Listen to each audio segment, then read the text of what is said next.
Oprawianie zakrycaljem jedna z većih kapitalnih robotov, ktorí porobeni na parohijalnej cerkvi u ostatnjih 8 rokov, odnosno od prihodu paroha oca Darka Raca do Bačincoh. Starý plech šezňal, ktorý už premákali, už dotírval, znači ktorý postavili Ščepanoci z Fejsa v 70. rokoch. Tot plech teraz dotírval i položili sme nový plastifikovaný plech zos podložku i zos novú desku.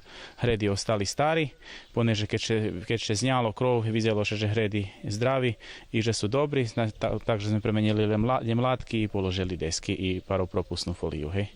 Poneže je kvarel otec Darko Rac, parohija u Bačincoh mala, jezljem 68 familiji, odnosno 167 duši, virni nje umožljivosti finansovac taki kapitalni roboti. Takže sme pisali projekty do katolických organizácií, do Njemecke, ktorí obezpečali toti sredstva. Konkrétno, znači, za krov sme dostali od jednej organizácii katolíckej cerkva u Potrebiše, bola Kirche in Not.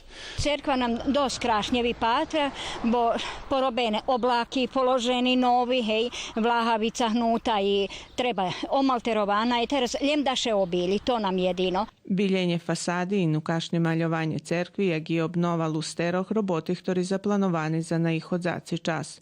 Paroh i virni zadovoljni z ostim, co poteraz porobene, bo cerkovni budinok začuvani od prepadanja i budze služiti še veljim generacijom.